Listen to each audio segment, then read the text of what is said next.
Every Saturday night at midnight, Adult Swim is building you a better cartoon show.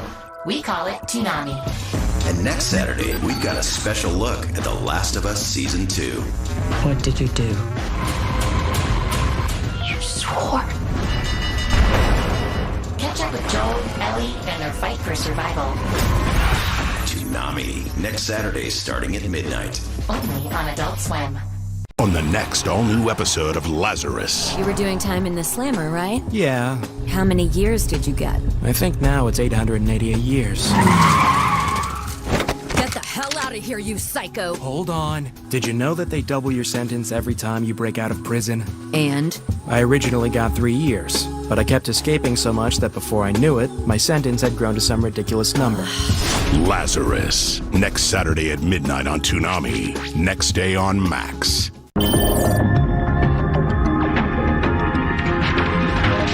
Hello everyone, and welcome to Toonami Therapy. Today it's March 27th of 2025. I'm Michael. Yeah, hello, I'm Tommy. And this is the introduction that I did not botch this time that you're hearing. Yes. So this is our podcast where we talk about anime and frequently Toonami and other things. We go off on tangents. Yep. It's Toonami Therapy with tangents and other... I need an alliteration. We got Toonami, we got tangents. What's a T for the other anime we're talking about? Well, I got nothing. Or did you have something? Nope. Okay. All right. So I guess we'll just get right into it then. Yep. So for this Toonami, our as frequently feeling woefully short Toonami, we've got Blue Exorcist episode 19, in which, so as we've mentioned before, at this point, this is all anime original material. Everything, like, up until the end of this season, this is all new stuff the anime made up. So it's basically filler, and honestly, we have...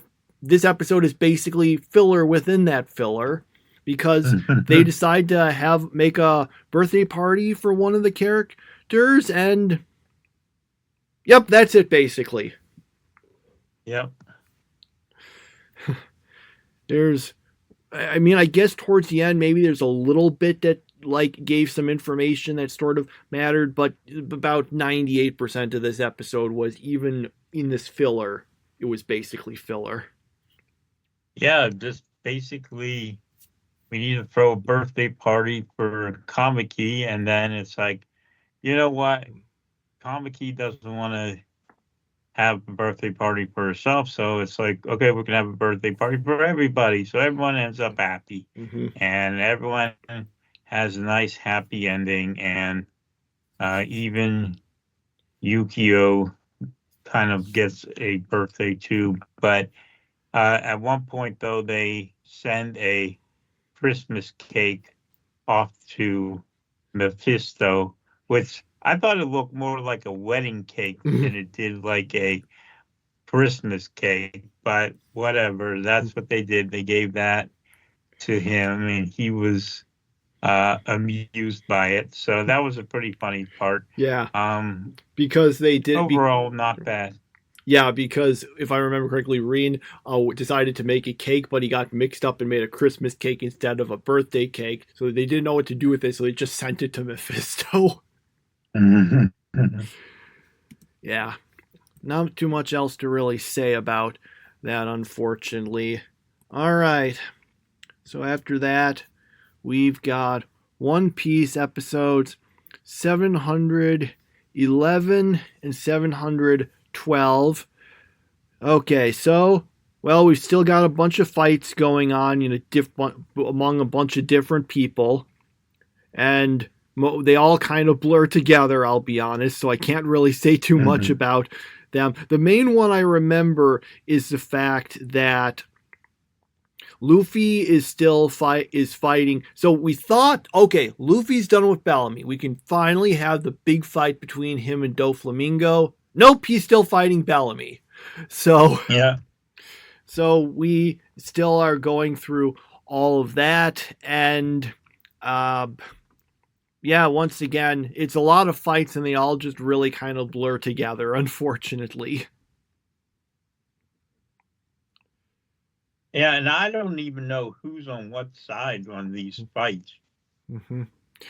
Yeah, that was a big thing. There were these two characters fighting, and I was thinking, wait, which one is a good guy and which one is a bad guy? I can't even remember them. Anyway, one of them then starts acting all villainous, and I'm like, okay, I guess he's the bad guy, but I still don't remember who either of them are. Because it doesn't involve any of the main characters. Like, obviously, I see Zoro, I'm going to know what's going on, but I'm just seeing two characters that I don't really know that well, and I'm thinking, I can't remember what's going on here. So is Robin's devil fruit the ability to make arms go everywhere? Is Yes. that basically all it is? Her ability is that she can make arms appear from different places and use it to, do things like attack people or hold them and that sort of thing. And she can make multiple ones appear also. That's her power. Okay. What is actually the name of it? Let me double check on that. I can't remember what they say. What is the okay, it's the Japanese is Hana Hana no Mi, and the English translation is the flower fruit. It doesn't actually really look like, I guess the hands appearing is supposed to be like a flower, blooming, I guess. Maybe that's it. I always hear her saying "the Fuhrer," but I don't know what he's saying. I think that might have just been the name of that attack, but I can't remember exactly what she said. Okay, yeah, Fleur. It mentions Trenta Fleur when she does 30. There's a whole list. There's a whole list of units. It's basically all these numbers where I'm not sure. I can't remember when I'm looking at the One Piece wiki, and it lists all these things as basically being, with Spanish terms, like when like 20 fleur, 16 fleur. I can't remember if they say that in the English or if they just translate it out into the English term. I feel like they use the Spanish term, but yeah, that's it. Fleur. I can't remember how it's pronounced. Unfortunately, yeah, I'm not the most useful on this, but yeah, that's what she's saying, I think. Okay. So, yeah, I'm just kind of hoping we can finish with some of these. Well, I hope we can at least just get back to fights that involve the main characters that I actually care about, because I was going to say I just want to get to Luffy versus Doflamingo, but I also think, look, I'm okay with the other Straw Hats getting their characters, our fights. I just don't want to have it between two characters I can't remember. Yeah. Okay. And yeah, that's the main stuff there. So yeah, I don't have anything else to really say about that. Do you? No, I just I'm hoping we're getting closer to the big fight of the arc, although, like, we still have, like, 3 members of the Straw Hats who aren't even on the island. Mm-hmm. So they basically have been written out of the show because, obviously, you got the big bird cage, so no one can even get to them. So, yeah. Also, why do they always call Luffy Straw Hat? Like, why don't they ever just say Luffy? It's always Straw Hat, Straw Hat, Straw Hat, Hmm.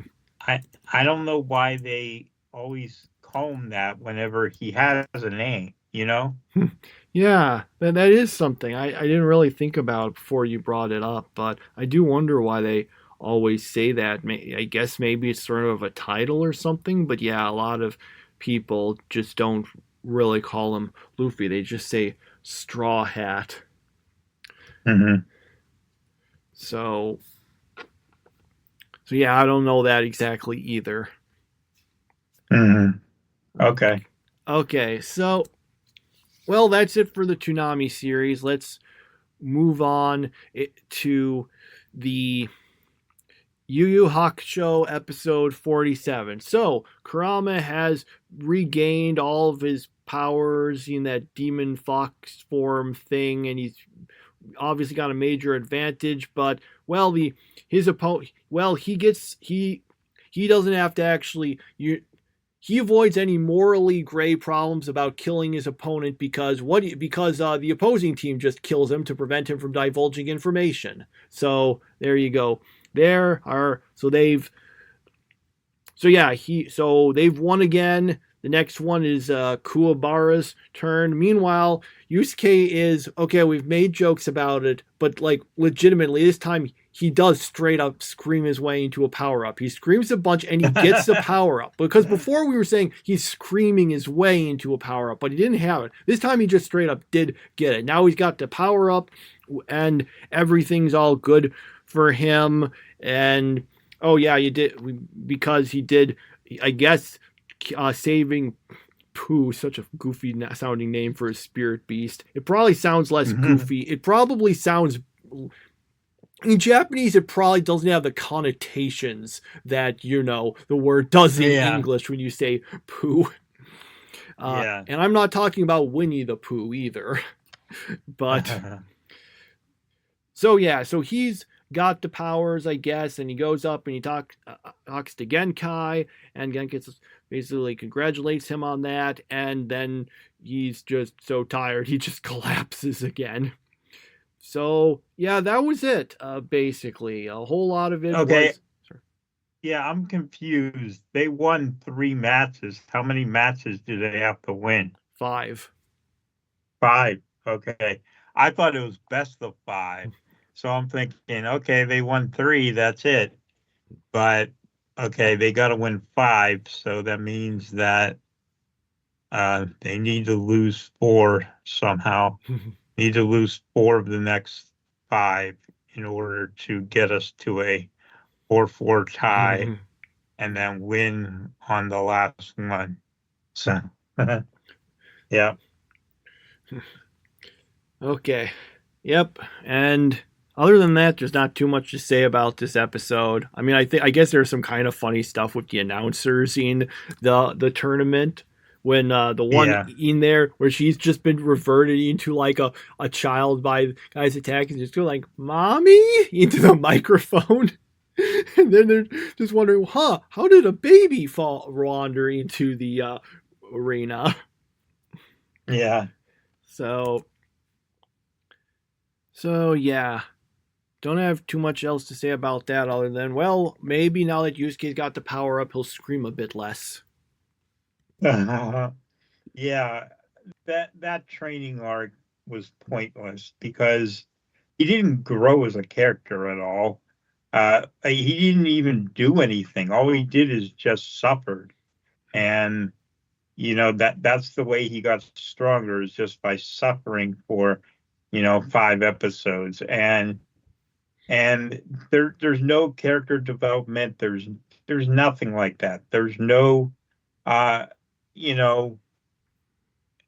friendships being made or hard times or anything. It's just him lying there screaming, and then 5 episodes later, boom, he's got the power up, and that's all there is to it. And I think it's stupid, but yeah. Yeah, I don't really have much good to say about that.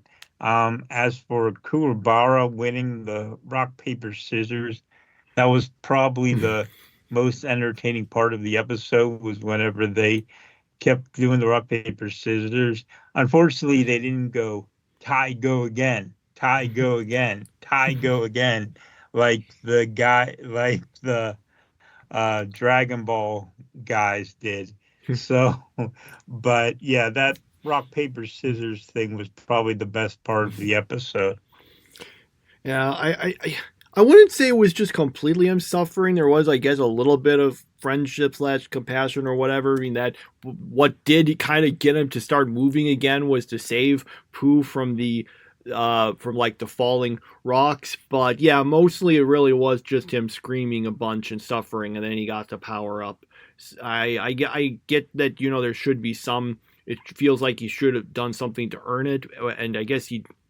In a story sense, he did, but from a viewer sense, it just meant that we were just amount to him screaming a bunch, and then he just got it. So, yeah. Okay, so after that, we've got Shangri-La Frontier episodes 41 and 42. So our first episode focuses basically on Katsuo and Pencilgon, who. Mm-hmm. Well, Katsuo is basically just trying to level up because they lost, all those levels from that fight. They're just getting them back. So, meanwhile, Pencilgon is basically just trying to, get rid of all the debt she's accumulated, mostly by tricking people into giving her stuff. And so there's a bunch of wacky stuff with there, and. Yeah. Oh, also, we do see a bit again. Remember those people who were in charge of the game who got really angry at each other because of how Weathermon got beaten? And then they get into another argument this time about Lycagon and start attacking each other. And it's and there's that. So, okay. So that was the first episode, basically. The second episode has nothing to do with any of that, though, because we just cut back over to focus on Sunraku and Rei and Kitsu Akane. I think Akitsu Akane is her name. Well, technically, Sunraku sort of bids goodbye to them and meets up with Rust and Mold in order to try to get the special scenario going, which they do by meeting the NPC they're supposed to meet for it. So then they just go off on. Once they do that, they go off onto the boat, and then just suddenly Rei and Kitsu Akane are also there for some reason, which is just where the episode ends with everyone wondering, what are they doing here? Because they're just in the barrels and just come out of it. Yeah. I have to be honest, I really like these episodes, and I finally got my wish. My wish was that Pencilgon and the other person whose name I can't remember. What is that again? It's I think you could call him. I'm trying to remember because I've been calling him Oikatsu, but I think it might just be Katsu, and Oikatsu is a part of it. I guess I'll just call him Katsu. That's what the descriptions of the episodes on Wikipedia say. Katsu or Katsu? Katsu. Katsu, okay. Yeah, well, I've been begging for Katsu and Pencilgon to sew up, so they finally did, and they made things entertaining, and I liked having them back around again. And then the second episode was pretty entertaining too, especially with Rei, who has a crush on Sunraku. But I have to figure out something, okay? Pencilgon was talking about that Setsuna again.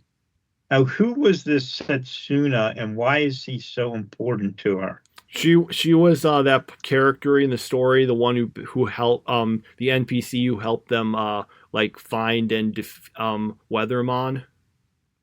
But she's not a real person. No. So basically, she is fascinated by a character who, well, I guess if you could, you could say that about me about Aaron and Anakari. So I guess, yeah, I guess he isn't that weird for liking a fictional character that much, like me and Erna and her and Setsuna. So, yeah, I guess we aren't that much different after all. Yeah, these were fun episodes, really. Also, I'll be honest, I was thinking, even if it was such a minor cliffhanger, just wait, why are they in those barrels and they come out? Did make me watch the first few episodes of the next episode, the first few minutes of the next episode, just so I would say, oh, okay, so that's why it was. Didn't go any farther than that, but yeah, it's so weird. Such a minor cliffhanger, and it's the thing that made me think, okay, I gotta find out what the resolution is. Why were they in the barrels? Not, oh man, are they going to survive? Oh man, what's going to go? Oh no, just why were they in the barrels? That's a cliffhanger that made me decide I had to look at in the next few minutes. Not the whole episode though, just the first few minutes. So I'll still have to watch the episode for next week. But yeah, fun episodes, really. All right. So we got Shangri-La Frontier. Then we got Hyoka episode 4.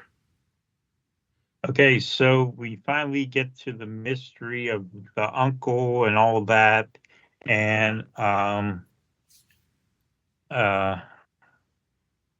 do you pronounce her name? Ari? Avery? I'm looking. Eru. Eru, that's it. Okay, yeah. So C has to know what happened. So they all go and they come up with ideas of what happened, and they all have to have a hypothesis. And basically, 3 of them go and they all get it wrong. And then, what's his name? Hotaro. That's his name. Hotaro. Well, he gets it all right, and they figure out the mystery. And that's it. Doesn't sound like it was all that entertaining, but it actually was because of the interactions between the characters. I thought there was a little more humor than usual from this episode, so I thought this one was better. Yeah, I mean, I don't like the fact that like Hotaro has to solve every single one and like no one else can figure anything out. But I guess that's just what he's good at. So yeah, I thought it was a pretty good episode. It was probably better than the last 2, besides the first episode. So it was okay. Or no, it was pretty good actually. But I still want to see more from this, and hopefully it improves more than this. Okay, so we're sticking with Hyoka for now, at least. Then. Yeah. Okay. Yep. I'm actually a little surprised. I was thinking, I thought that based on how you reacted to the previous episodes, you were going to dislike this one because there was still just a bunch of, exposition, and then Hotaro gets it right again. But yeah, there was a bit more interaction between characters, although we still don't necessarily have the full thing solved because Eru at the end was thinking, could this really have been what made me cry? Because she was trying to remember what it was that made her do that. Okay. Yeah, let's see. I feel like there's something else I wanted to mention. Yeah, I do, what I am trying to wondering about is this going to be the mystery of the whole thing? Because it looks like we haven't gotten the full answer, and I'm just kind of wondering this, because this show is 22 episodes long, and I'm thinking, is this going to be enough to sustain the whole thing, or is this going to be something that gets like resolved more midway through, and then they move on to some other overall arc for it? Yeah, well, the fact that the show is named Hyoka and the anthology thing is named Hyoka kind of make me think that it is going to be a longer term thing. So we'll see. True. Okay. Yeah, that's fair. I do wonder, although sometimes there are, series that have titles that don't seem to really end up being that much related to what's going on or get resolved soon. Like, for example, where exactly is the Bleach in Bleach? Like, does any character ever mention Bleach? Have we ever seen it? I'm sure when Yuzu has been cleaning down in the basement of the Kurosaki house, we may have seen some Bleach at some point. Maybe whenever Rukia's staying in the closet, there's like a couple of bottles of Bleach that are in there with her. I mean, it has to be in there somewhere. Okay. I don't know. It's just always such a weird title because it has so little to do. I mean, I always just assumed it just referred to it in an abstract way because, you use bleach to clean stuff away, and maybe that's what they're just doing, when they were fighting the Hollows. Well, back when the show was actually about Hollows, so. Yeah. I had bought into this theory someone came up with that the Kubo was a big fan of the band Nirvana, and Nirvana put out a album called Bleach, and the theory was that since he liked that band so much, he decided to name the show after the album Bleach, but there's no evidence to prove that, so that's probably not true, but that was the theory I went with a long time ago. Okay, hang on. Now that I bring it up, let me look it up. Maybe like the wiki, the Bleach fan wiki says something about it. Let's see. Okay. Yeah, I'm looking at it, and it mentions that he sort of basically just used. Okay, this actually is telling me something when I look at its Bleach article. Yes, there's the Bleach wiki has a full article on Bleach, the series, I mean, which gives all this information.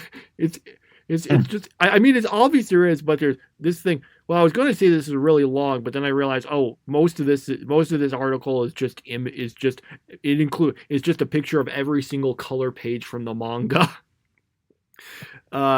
So yeah, it mentions that he like originally was saying, yeah, Kubo navigated away from the simplicity of using black to symbolize Shinigami, leaning instead towards the concept of white. The choice of white as a theme not only served as a complementary color to the association with black, but also presented a broader, more captivating perspective. Consequently, Kubo settled on the title Bleach, a word that artfully conveys the essence of the color white and encapsulates a broader thematic scope of his narrative.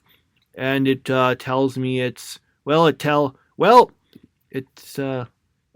me that it was from the Shonen Jump magazine, so I guess I'll just take their word for it. Apparently that's it. He just wanted it to refer to white, and I guess he just figured Bleach was a better sounding title.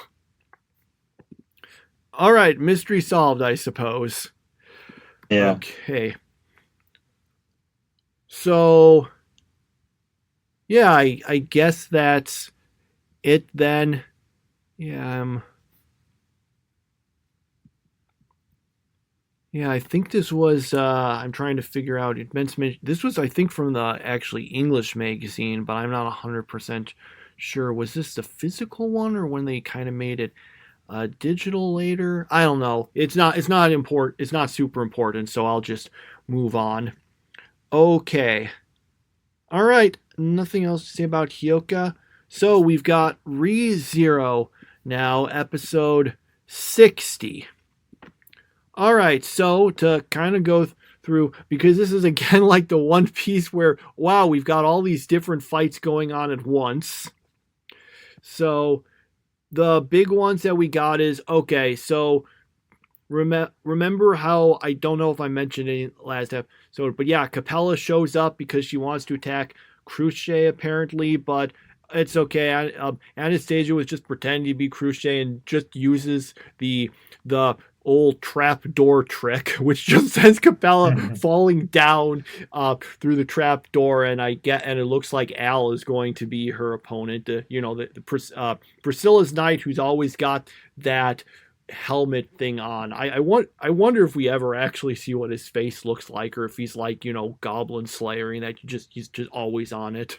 He's like Komamura from Bleach. That's who he is. Okay, I am going to be okay. Komamura. Oh yeah, okay. I was trying to remember who he was, and then he's the guy who always had the thing over his head, and then it just turned out that he's just got like a fox head, and then he just stops wearing it, and I guess no one cares. Yeah.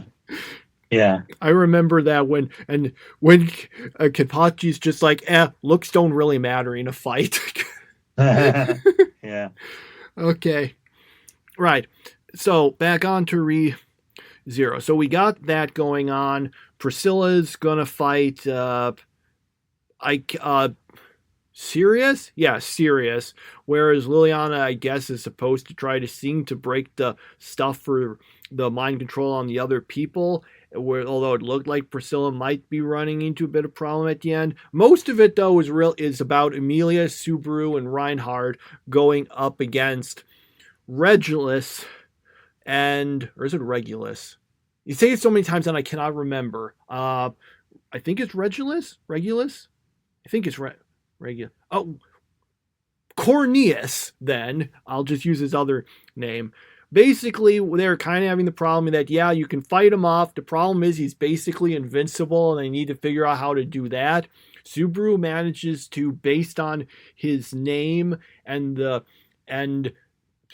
he makes a deduction that doesn't make all that much sense to me, but maybe how he makes the connection. Maybe it's a Japanese wordplay thing based on what the star was in our world, but he manages to and gets it confirmed that his Regulus's heart isn't beating at all, which is apparently part of the source of his invincibility. So they manage to get that figured out. The downside is that Reinhardt just gets thrown up into space by Regulus. Like Team Rocket, except, literally right up into space.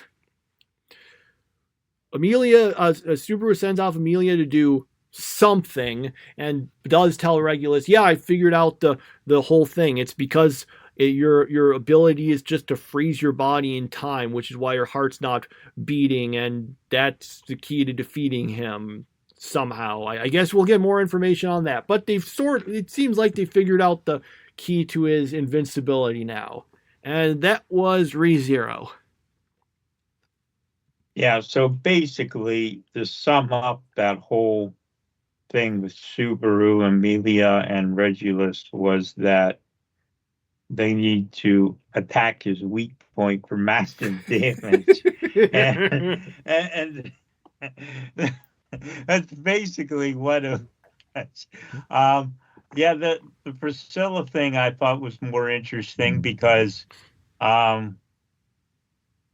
Liliana gets possessed, and then we get that. We get the big kiss between Liliana and Priscilla, which I didn't realize Priscilla swung that way, but okay. I don't know if she does or not. She might have just been doing it to snap her out. Maybe she's also just a troll. I mean, no, she is a troll. We know that. Yeah. So maybe it was just that. Yeah, that was weird, especially coming only one episode after she got negative in front of her. So, I've started to think that Priscilla and Liliana might be a thing. So, Yeah, so um yeah, it that part was better. I I just really hate Amelia. I mean, it's just the way she always comes off is so self-righteous. She is just such an annoying character. You know who she is? She's Edward Elric from Full Metal Alchemist Brotherhood. That's who she is. And I hated him because he was always coming off as he was so righteous, so much better than everyone else morally, and uh, it just became annoying, and that's what Amelia is. Like, you can't marry people just because you want them. You have to marry them because they want to be married to you, and all that crap. It's like, yeah, we all know that. But he's a bad guy. He's supposed to think weirdly. So yeah, I can't stand her, but since she and Subaru whispered their plan to each other, which means it's going to work. Because if they would have explained the plan out loud, then that would have meant that something would happen to disrupt the plan. But since they whispered it so the viewer couldn't see it or hear it, that means that it's going to work. And so whatever they came up with is going to be successful. So we know that much. And yeah, that was it. Yeah, that is sort of like what people always say, the unspoken plan guarantee or whatever. That is so that trope's just gotten so well known now. But the problem is it's something that's kind of hard to avoid because it's just a narrative thing. If you're going to tell people what it is, of course something has to go wrong. So if you want it to go right, you can't say it. It's just something you're kind of forced into. That said, did like this joke on this episode of Codename Kids Next Door where they go through the whole plan on how to do something, and one of the characters says, "This will never work," and it just cuts to later and says, "I can't believe that worked," and it all just is done off screen. Okay, I don't really mind Amelia. I'm okay with her. I don't think she's annoying in the same way Ed sometimes was to me in Brotherhood. Well, he was really annoying to you. He was just only kind of annoying to me. But so maybe it's just like it works like that. See, you were really annoyed by Ed, and I was just kind of annoyed by him. And with Amelia, it seems you're just kind of annoyed by her, and I'm just like, yeah, I'm not really annoyed by her. So I don't like she's at least not doing stuff like, oh well, I'm not doing stuff where you're going up against absolutely terrible people and saying, yeah, I'm not going to kill anyone. Yeah. Here it's just like her showing me just kind of getting on some of the weirder stuff, but I don't find it that big of a deal. On the whole, I thought this was a pretty good episode. I enjoyed it. Very good action, a lot of interesting stuff, and yeah. And the kiss. Yeah. With the kiss. Yeah, that was a little weird, but like I said, I think Priscilla's just I legitimately think she must have been at least part of it was to snap Liliana out. The other part is just she's like, how can I snap her out and troll her at the same time? Mm-hmm. I should also mention that it has been announced. Yes, we are getting a 4th season of ReZero after this. Yeah.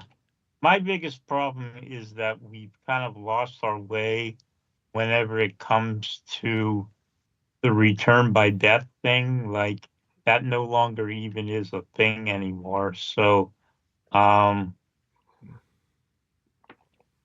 that's the thing that made this so in the first season so interesting to me, because it was always like, okay, how's he going to figure out this? How's he going to figure out of that?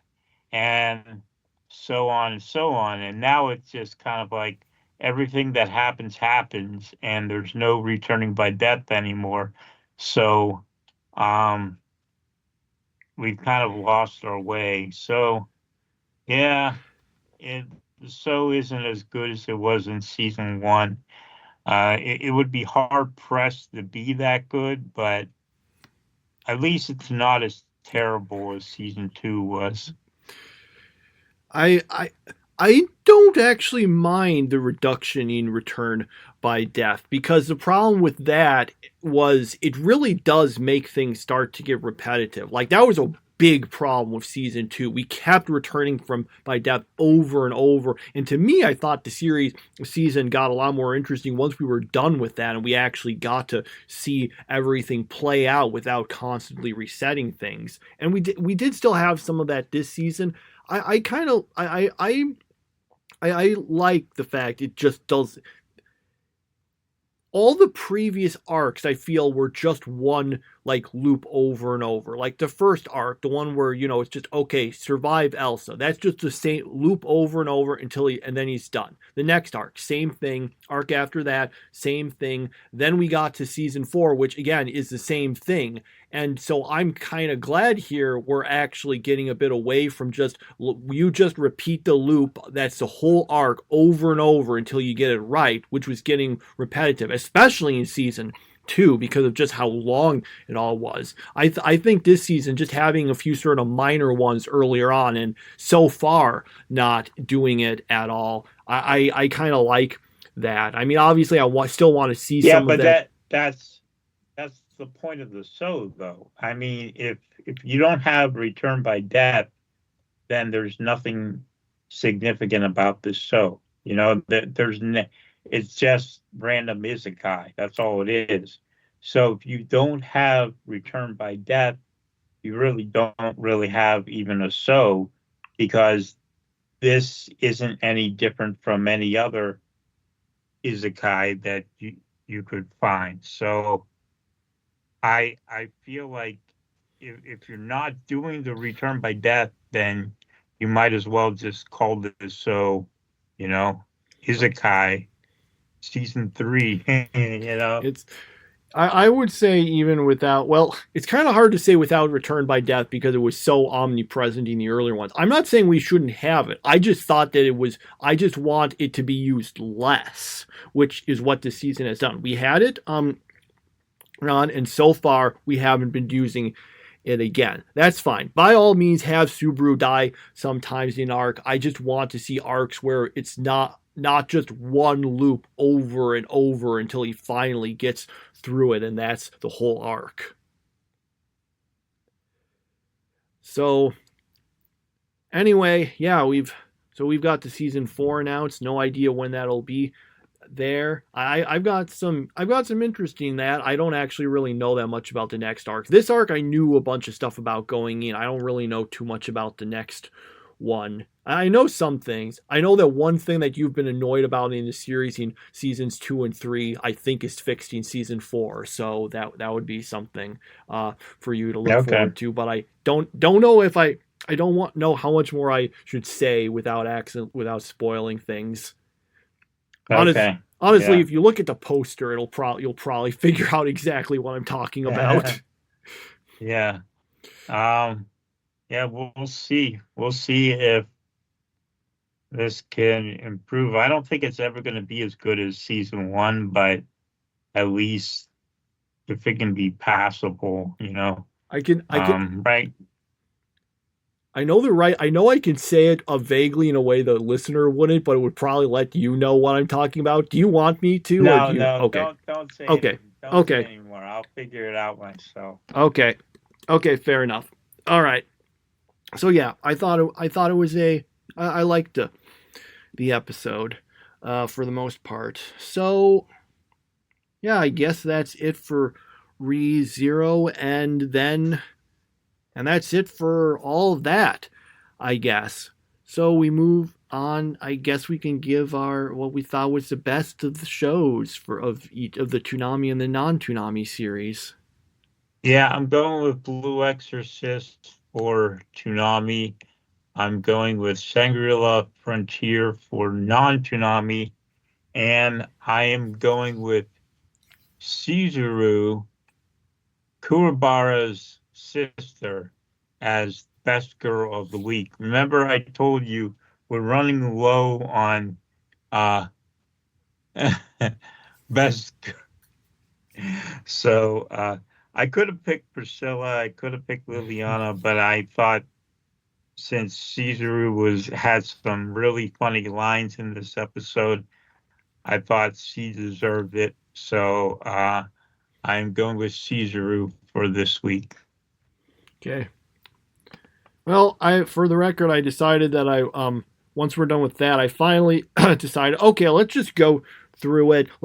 I decided I'm just going to go through all of the Bleach 1,000-Year Blood War arc that's been released so far in preparation for whenever the final part comes, because that's one that I actually do plan to watch, because I'm kind of curious about how things might be shifted from the manga, because at the rate they're adapting the chapters in the season so far, they're either going to have to really slow down or add some stuff in order to have it work with the remaining presumably 12 episodes.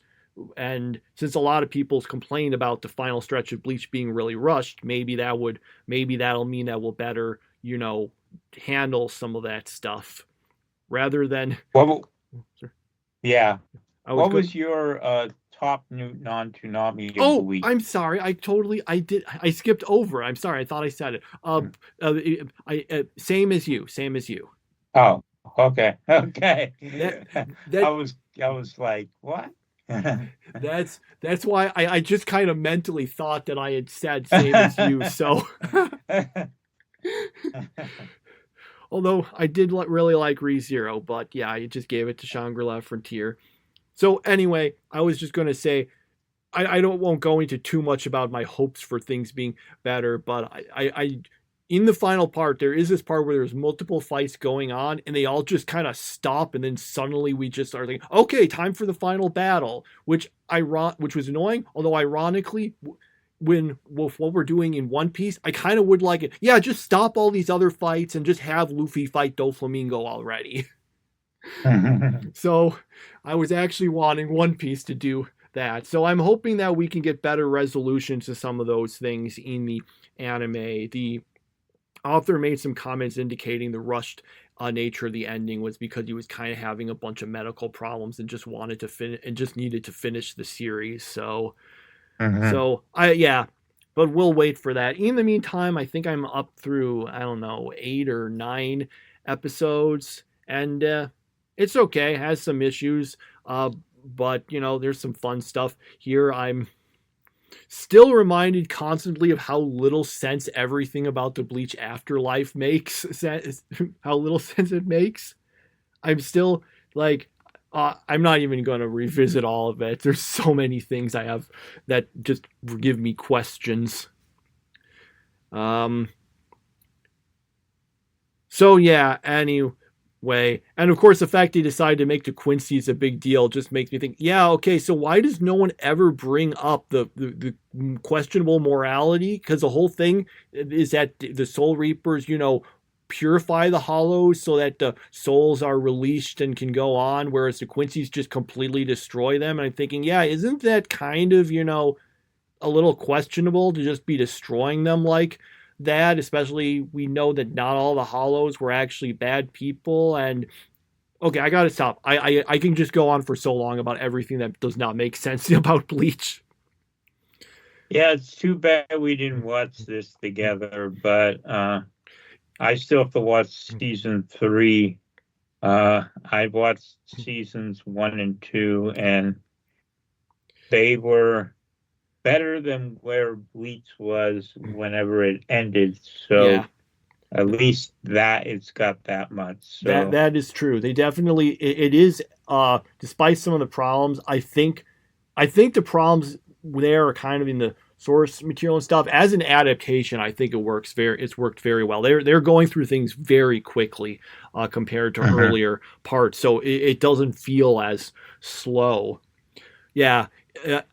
it would have been nice to go through together. As on the other hand, one of the reasons I'm doing this is I want to go through it quickly because I don't really use, there's not that much on Hulu I'm interested in. So, I can sign up for a little bit to just go through this stuff, but, doing it week to week, not the most. I probably will do that for the final part of the final season to watch, and we can cover it together because I'm very curious about some of those things. But anyway, that's some of my stuff on Bleach. I guess I have some more thoughts, but I don't want to be going too much into spoilers about things. So yeah, please try to stay away from the spoilers, except for the best spoiler of all, which I'm talking about the episodes that I watched, which you've already seen. So I just don't want to be going straight into it in case there's any listeners who don't know everything. Once I finish it, maybe I'll talk a little more about it. I meant to ask, are you planning to go into that third part of the final season, or are you just sooner? Yeah. I was wondering if you were planning to do that sooner, if you were just planning to, because you said you were going to watch through all the Bleach episodes in a year, whether you would, we're just planning to only get to that once you reach the end. No, it's not whenever I reach the end. It's just whenever I feel like it. Okay. That's all. I probably plan to watch it sometime this year. I just not sure when yet. So, yeah. Okay. All right. So I think that's everything related to that. So that's basically all our anime talk, I think. Or did you have something to say about it? Anything? Well, I'm still charging through the Mount arc, and it started to get to the slow point of the show where everything starts moving slower, and that's probably my biggest problem with it. It feels padded out. So, like, for example, this fight with Rangiku and Chad against the old man bout has already taken up 2 episodes. So, yeah, it's getting slower. So, the episodes are not as good as they once were. And hopefully, more and more of the Soul Society will show up to make things more interesting. Actually, they do, so I know that's going to happen, but we have to wait for that at the moment. Yep, that's what I got. Okay. Yeah.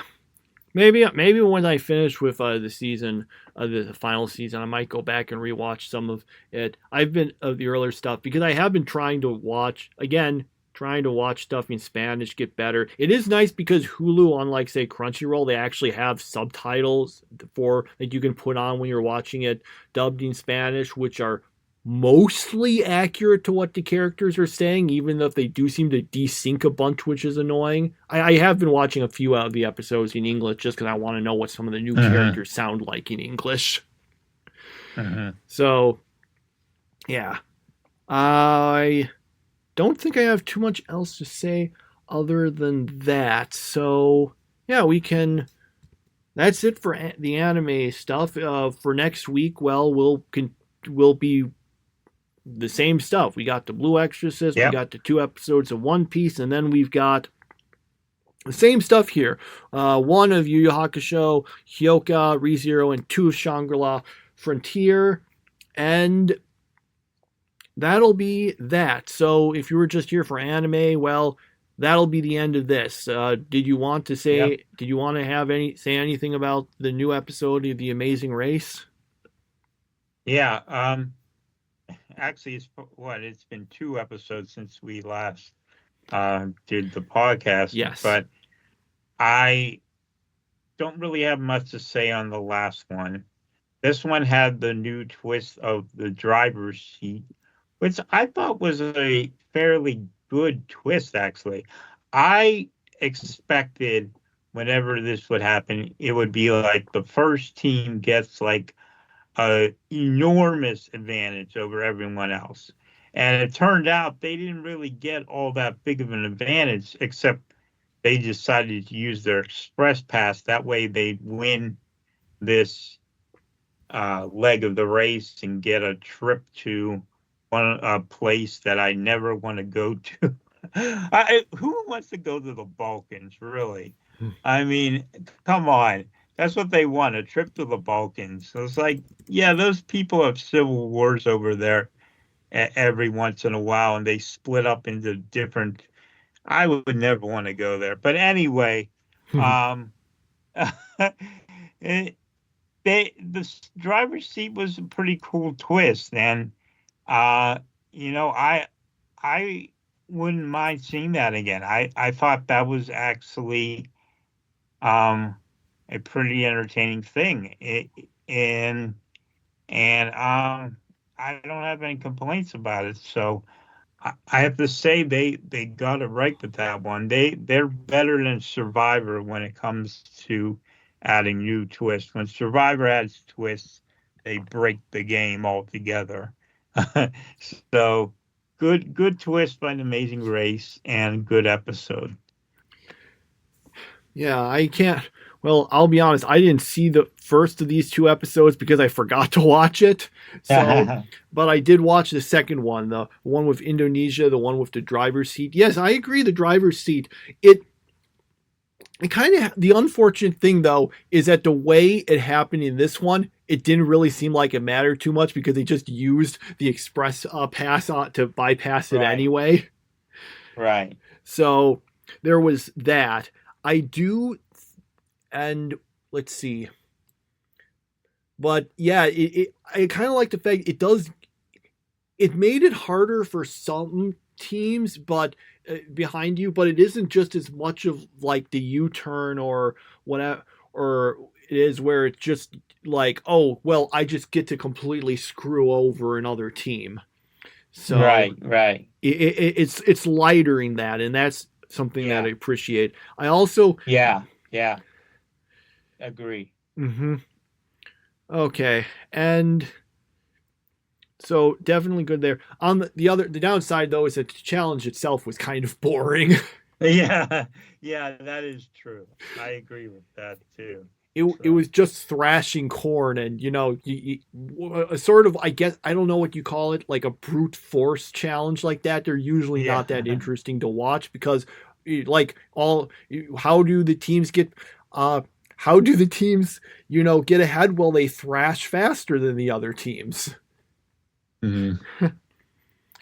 Yeah, I don't have too much else to say about that, although the fact they kept putting all this focus on all the teams talking about how annoyed they were with the team that won, I'm thinking, okay, they're obviously going to set up that they're either going to set up that the team that got first place, Jonathan and Anna, who have been doing really well so far, right, with 2 first place finishes, and they haven't been outside of the third so far, that someone's going to try to U-turn them or whatever, or maybe it's just a fake out and they'll just get the U-turn and do it to someone else, and everyone will be even more annoyed with them. Yeah. But yeah, like I said, when you see that, it was, I just always remember this really older season, especially where they were doing the interviews and this one team kept talking about how they did not like this other team. And of course they just then U-turn the other team when they get the chance. It's all because that was all just to set that up. So yeah, that's all I really have to say about that, I guess. And I guess that's it then, everyone. We'll see you all next week. Hello, everyone. Welcome to Toonami Therapy, our podcast. We're recording April 3rd of 2025. I'm Michael. Yeah, hello. I'm Tommy. And, well, this is our podcast, which I already said was our podcast, but it's in case the title and description doesn't make it, in case the title and the description I gave, or the description on Podbean, ToonamiTherapy.podbean.com, although you're probably watching it there or listening it there anyway, or maybe some other place. But the point is, I lost track of where I was going with that. The point is, it is our podcast where we talk about anime and Toonami and some other things. So I probably just wasted the last minute of your life explaining what you already knew. Okay. So, all right. Well, we don't have anything as far as news in regards to Toonami. We don't really have anything other than the fact that, well, Lazarus is coming this weekend, so we'll see how that is. Yeah. I'm hesitant to get excited about it, but it is something new, and I'm glad they're at least trying to give us something new. Unfortunately, that awful Common Side Effects got a second season, so we'll probably be saddled with that. But yeah, actually having a new anime is going to feel a little weird because we haven't had a new anime in quite some time. So I don't know really anything about it. I I don't know if the word Lazarus is supposed to have some sort of double meaning to it, but we'll see. Oh, what do you I didn't know you disliked Common Side Effects that much. I mean, I have only watched a bit of it, but I thought it was okay. I mean, it wasn't my thing, but I thought it was decent. I just wish it was. I didn't watch it. I Oh, just figured it's terrible. So okay.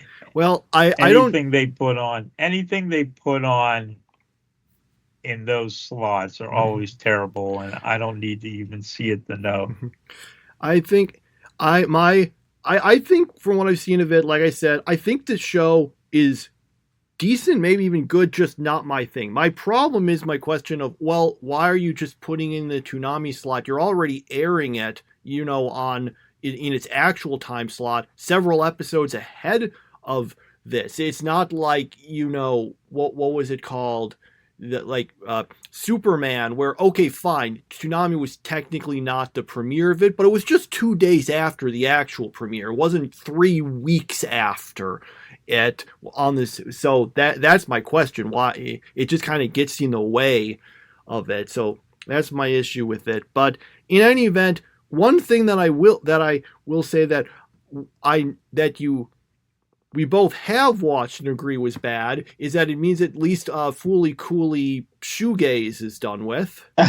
Yeah, that is good to hear. I couldn't bring myself to watch it. I was thinking about watching it, and then I was just like, no, this is so terrible. I can't waste my time with it. So, well, yeah. Just remember, at least it's better than Fooly Cooley Grunge. Okay. So, anyway, yeah, we've got Lazarus coming. I've actually do have some optimism for it now. I saw someone who actually, some of the episodes were screened for, some critics or press, and one of the persons looked at them and said, yeah, I thought these were pretty good, although they said they didn't think the dub was the greatest, which is presumably what Toonami will air, or maybe they'll do Uzumaki again, where they just air it subbed and then decide, we'll put the dub on Thursday for some reason. But at least I have some reasons to think, yeah, this might actually be good, unlike so many of the other sort of Toonami originals, I guess you could say, for a while, because the number of Senmui was probably the last thing that was any good. Yeah, pretty much in regards to at least the ones that were made specifically for Toonami. I didn't think it was great, but I thought Invincible Fight Girl was okay, but that wasn't really made for Toonami. That was just something they made, I think, for Adult Swim, and they decided, well, let's just air it on Toonami, why not? So there's a bit of a difference there. Anyway, we should at this point we probably shouldn't be talking. We should probably leave off of this because it's just speculation, and we'll all just say everything we need to next week anyway. So, in regards to the series that actually did air on Toonami already that we watched, we now have Blue Exorcist, episode 20. So, right. So this person is going around and is this person in a mask. Yeah, that was, you pointed out at some point. So character like just described him as a person in a mask. Yeah. And it actually the phrase wasn't the funniest thing. It was just the context was somehow funny, but I can't remember it offhand. At any rate, this masked person decides to, go and attack a bunch of people. They're trying to go after what he mentioned, like any of Satan's relatives. So they're after Reen because of that. So he manages to save everyone because he's able to control his flames now. And then that person leaves and they find out it was actually I can't remember who was it. I feel very dumb not remembering it. Who? What? I thought they said. Did they say who they were? I can't remember if they did. I don't remember them saying that. So who Okay. knows? Okay. I think we found out it was a woman, but I can't remember if we found out who she was. We also have, I guess, their grandfather just pop up at the end, who I think is an anime filler character. So so I guess he's not actually, well, maybe he might be important in this filler. So who knows? Because again, all of this is just anime original stuff. Yep. I'm still very curious to see if we'll just jump into season 2 when we're done with all of this, and then it'll basically say, yeah, just ignore the last 8 episodes. My problem with this was that it's portraying Satan as a sympathetic character. Is it? And, Is it? Yeah. I didn't get that. Like, sorry. Yeah, so the Rolling Stones did it first, so it's not anything new. But it's the kind of thing. It's like we gotta protect Satan's sons, and so like Satan's sons are on the good side, and it kind of feels like they're making out Satan to be on the good side because people who are against Satan are doing bad things. So it kind of feels like, okay, if the people against Satan are doing bad things, then maybe Satan isn't that bad. But I see what you're saying. It isn't exactly sympathetic to the devil, as Mick Jagger would say, but yeah, I have my problems with it, but I still thought, spoiler alert, it was better than One Piece. I didn't get the impression that they were trying to be in any way sympathetic regarding Satan, who is supposed to be the main antagonist of the series still. It was just more being sympathetic towards, relatives and stuff because, Reen, didn't ask him to be his father or anything. So I don't think that was the case with that. But, of course, for all I know, maybe that is what because this is all filler, maybe that's where the anime is going, and it'll say, yeah, he was actually more of an anti-hero, really. And then when you get to season 2, it's like, yeah, completely forget all of that. Okay. Anyway, so after that, we'll move on to One Piece episodes 703. 704. So, let's see if I can actually remember what was even happening. I mostly remember there were a whole lot of fights, and most of them involved characters I didn't care about. So, let's see if I can remember how this goes. Yeah, so the guy whose name I can't remember, let's see. Okay, I'm starting to remember things. So Cavendish, it turns out, has a split personality. I guess I don't know if that was ever referred to before, but I guess he has it now. They beat some guy whose name I can't remember, and then we do a bunch of stuff. I think of, yeah, they do manage. Right. Then Robin goes and saves Rebecca from another person whose name I can't. Diamante, that's his name. I can't remember anything about him other than he's a bad guy, and I think he killed Rebecca's mother or something. So I guess that was going there, but we don't get that. But if I remember that correctly, we of course don't get Rebecca to actually defeat him and get like catharsis. Like no, so I guess Robin's going to do it instead. Okay. Or no, Cairo. No, everything. Sorry, everything's such a jumble because it keeps cutting between all these things in this episode. Right. Kairos, the Rebecca's father, he's fighting Diamante. Robin's just there to protect Rebecca so Kairos can actually do the fight. So, I mean, I guess he's got stake in the game, but it is a little weird that it's just like, yeah, Rebecca, you just sit by and watch, I guess. Okay. Then we get whatever her name. I'm sorry, I can't remember anyone's name. The person with the art powers that I thought that Nami and Brooke and Chopper beating the last relevant thing they did in this arc. So, but she got away from them, which I forgot about because it's been quite a while. And she's, I guess, just healing all the people who have gotten beaten up because she's forcing Manchuri, that princess of the Tontadas, to like heal them with her tears. And and in case you were wondering if Luffy had finally started Doflamingo, nope, he's still fighting Bellamy.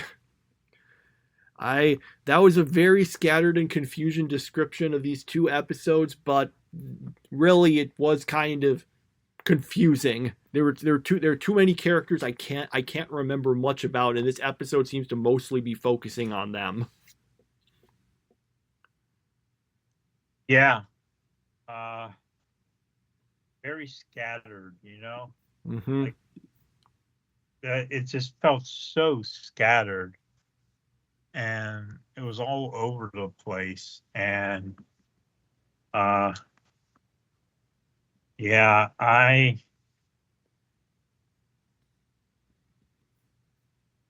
don't really have much to say about it. I just feel like this episode these episodes were just all over the map, and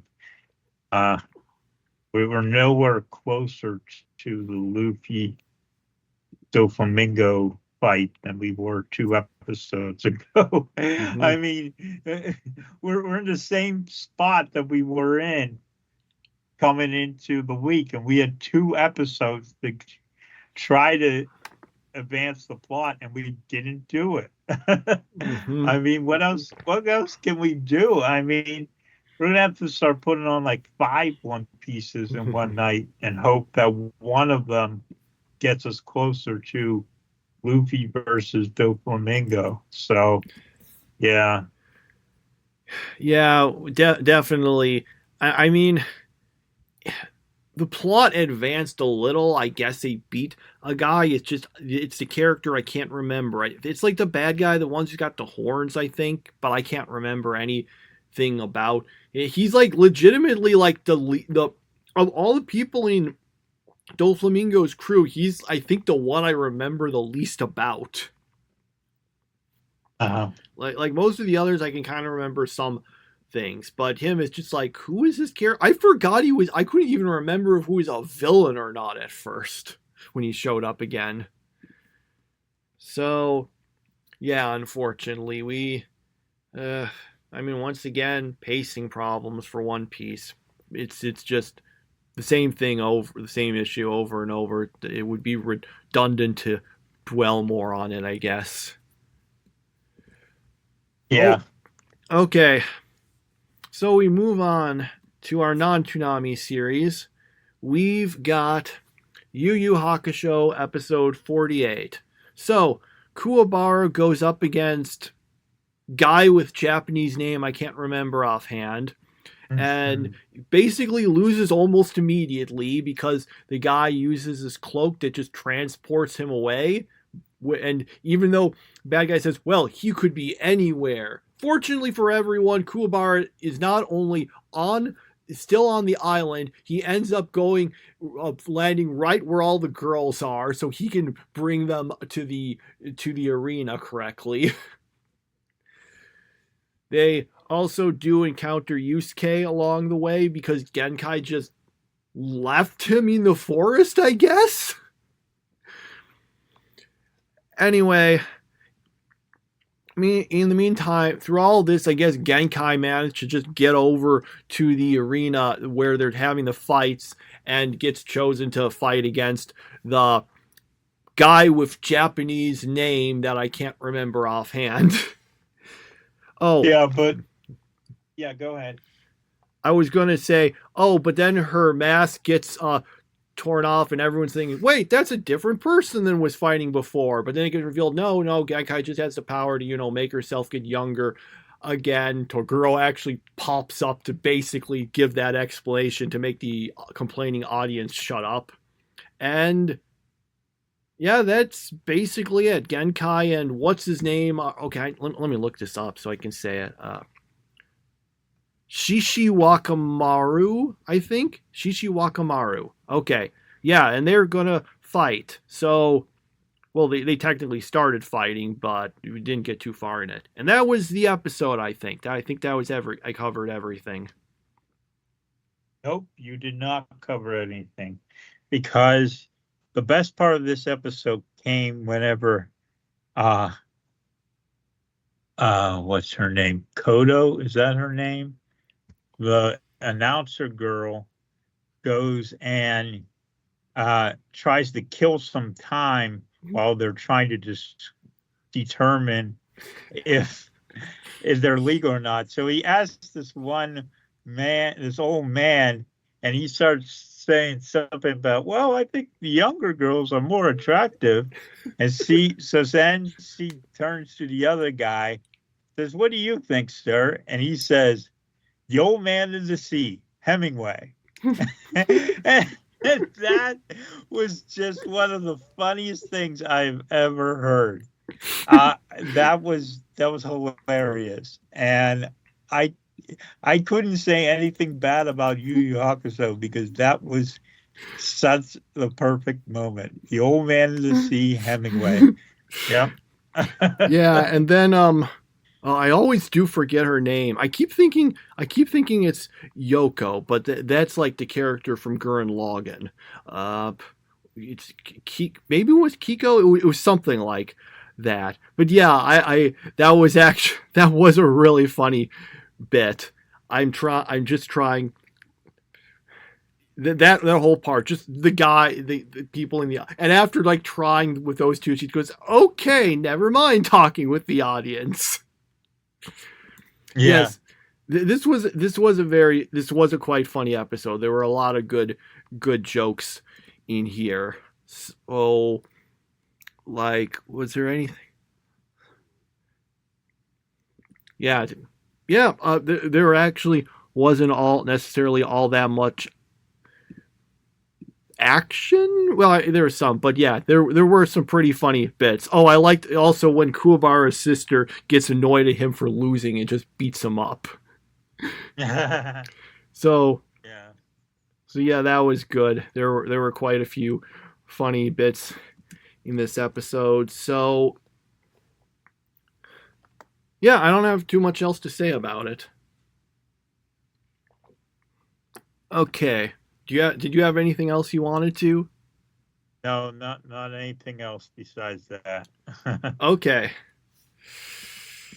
All right. So after that, we've gotten Shangri-La Frontier episodes 43 and 44. Oh, just to note, yes, we have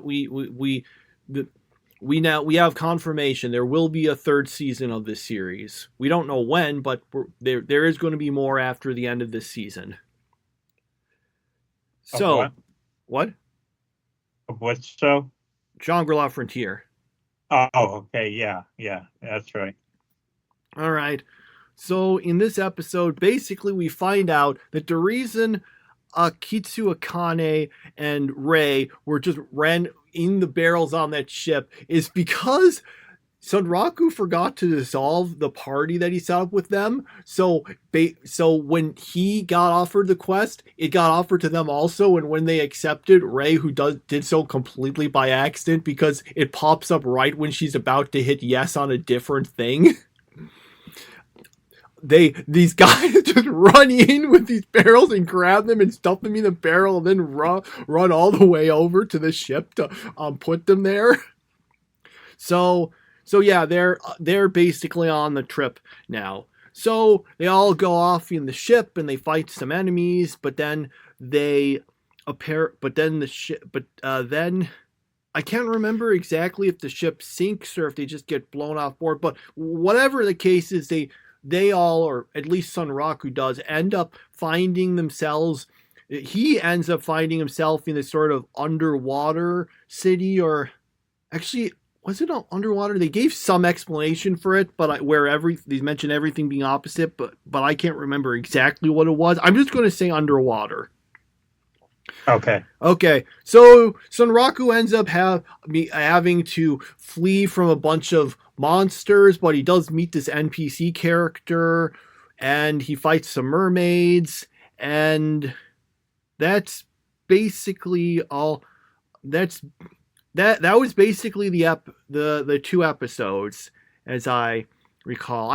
We didn't see what happened to the other characters yet. We only saw Sunraku after they all got like where the ship got like dragged down or something, right? Yeah. Okay.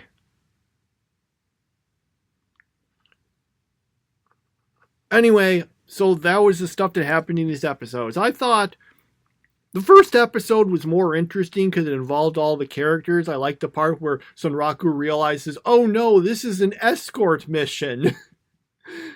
And the rest of it was just kind of him going around, and it wasn't quite as interesting. But I thought they were still decent, and I guess we're progressing in this. Also, he gets some sort of 7-day time limit to accomplish something. So I guess we're on a timed mission, sort of.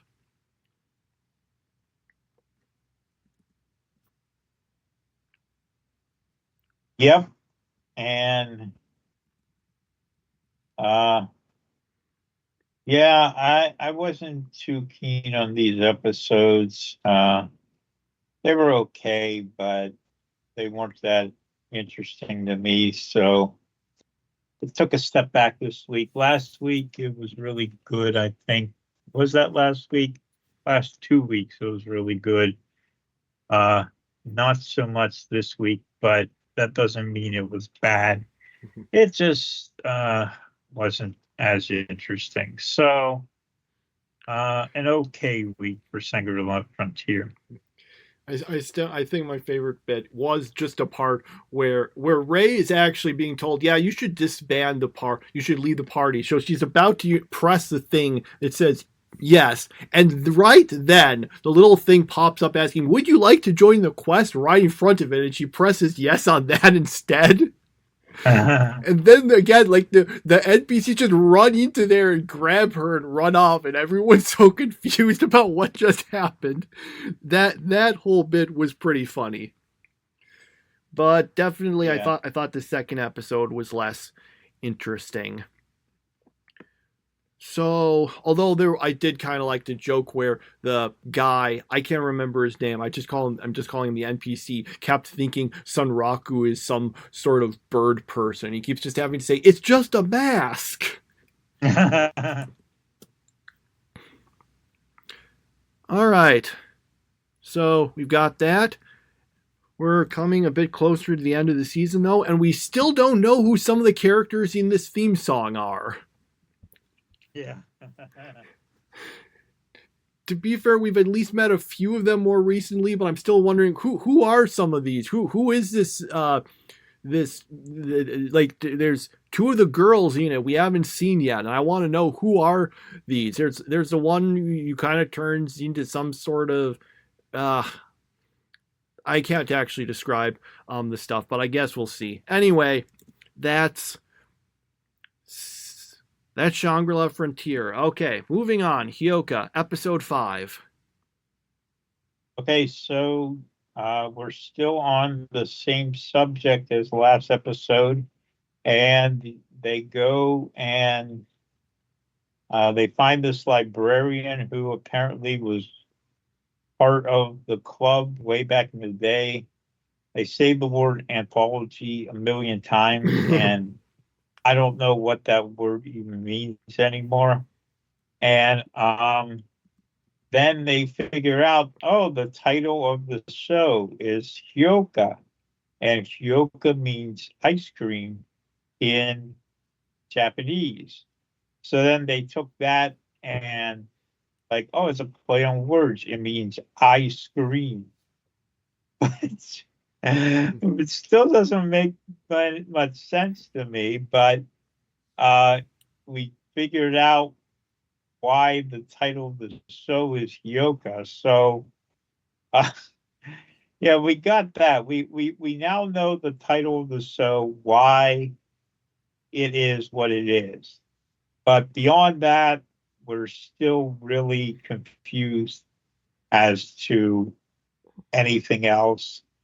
And, you know, this show has a little bit of snafu syndrome where people say things that just don't make sense. And I feel like I'm missing the joke somehow. Like there's something going on there and I can't figure out what it is. And they talk to each other in weird ways too. So yeah, this series seems a lot like the bad parts of Snafu, and unfortunately wasn't too good this week, besides the revelation that it is Hyoka and what that word means and all that. But other than that, I didn't think it was all that great. Yeah, I have to agree, because it seemed like we had gotten the solution in the previous episode, and this time around Hotaru is saying, well, maybe I didn't get it all right. So then they, do this stuff to figure out, we need to just find someone who was there and talk to them, specifically the person who wrote this thing. And well, it turns out it's the librarian. Okay, so they go and talk to her, and really all she says is, yeah, you got basically everything right. And we basically spend an episode of her just saying, yeah, you got everything right. And the only thing that was missing was really the specific stuff about the Hyoka and the ice cream, and that being what he told I can't remember her name. The female main character, I can only remember Hotaro's name. Eru. Okay. Tanda. Yeah, Eru. Okay, that's it. And so we get that, and I was just thinking, I don't know. I mean, I guess we got more information, but did we really learn that much more than we had before? It really just kind of feels like we just got a restatement of the previous episode with some slight new information. So yeah, I think this was this was a pretty weak episode, like kind of like almost like a much weaker version of the previous episode. Yeah, that's what I thought. Last episode was a lot better. It also was kind of long. This episode is 28 minutes long. So we're talking. This is like the kind of, I'm reminded of what ReZero kept pulling in its second season, where it would just have these really long episodes, and we did that here. And I'm thinking it didn't need to be this long. Yeah. Yep. The weirdest thing about this episode is a lot of it felt almost like a final episode. It was like, okay, we've wrapped everything up. This is a conclusion. end the series. Like, if this had been a short series, this could have felt like the final episode, but we've got, I think, how many more episodes to go? We got about 17 episodes left, so obviously it's not the end. So I get, maybe since they still don't know what happened to her uncle, maybe we'll find that out or something. So maybe that will be the mystery of the future things. I guess we'll find out. Okay. All right, ReZero episode 61. All right, so we get a whole bunch of flashbacks to Liliana's backstory. She basically wanted to become a bard, and then she became a bard. Well, actually, she wanted to be king of the bards. So, One Piece joke insert here. She does. I'm not sure why king instead of queen, but yeah, I don't know. Maybe egalitarianism, I guess. In any event, she basically has some flashbacks. She sings her song, which manages to cure everyone of all the brainwashing. Meanwhile, Priscilla manages to beat Sirius, and that was basically the episode. We get a little bit extra of Subaru at the end in a post-credit sequence where he explains a little more how he figured out what Regulus's weakness was, in which actually it still doesn't make super much sense. I'm not sure how he got from okay, so it means little man, and that means that you're unaffected by time. I'm thinking, how did you get to that from that? I don't know. Maybe it makes more sense in Japanese. But that was just a brief bit at the end. Mostly it was just, okay, Priscilla fights Sirius, beats her, and I guess the brainwashing is solved also. Yeah, I actually really liked the Priscilla parts of this episode. I thought seeing her as like this really badass fighter was really cool, and seeing her take down the bad guy, that was really cool. The fighting scenes were really cool. I didn't care too much for the backstory of Liliana, and I'm not sure I even understand her character. Like, all she's really there for is to snap people out of trances because she can sing. And it just kind of reminds me of, like, pretty much just a version of Jigglypuff. And which, by the way, the voice actress for Jigglypuff died late last year, so that was pretty sad. But yeah, I thought this was a pretty good episode because of the fighting that, Priscilla just is such a great fighter, and that was really cool to watch. And yeah, that's about it. Yeah, I liked this more than I was thinking. When I read this thing originally in the web novel, not the light novel, even before that, the web novel, there was a fan translation of this I read quite a while ago. I did this like right as soon after season 2 ended, so this was a go. This I just disliked this part so much because the author made the not great decision that this whole thing, if I remember correctly, should be written from Liliana's point of view. And unfortunately, the writing from her point of view was very, very annoying. And I think the light novel cut down on that, so maybe that fixed some of it up. And since it was focusing so much just from Liliana's point of view, you didn't get to see all this cool. I don't think you got to see all this cool stuff with Priscilla actually fighting the guy. Now, yeah. And so, meaning basically, it was the worst part of this episode and not the good part. So, Yeah. But it worked a lot better in the anime because again we get all this cool stuff with Priscilla. Liliana, even that part is less annoying than it was then. Now, like I said, I didn't read this part in the light novel, but so I think that might have improved on it anyway. But setting it aside, basically, this is sort of half of a really good episode.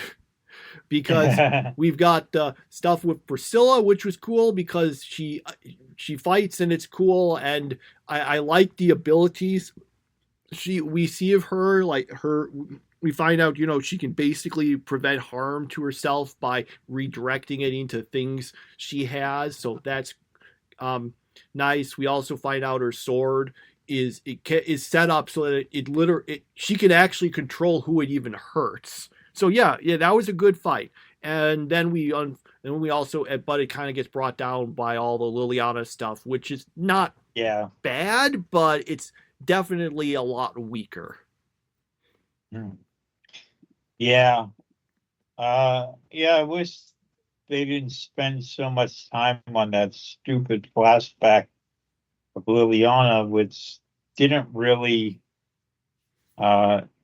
add anything, Yeah, I don't think it really gave us that much interesting information about her. Also, it has the annoying thing it's been doing where she sings and it doesn't give any subtitles for it.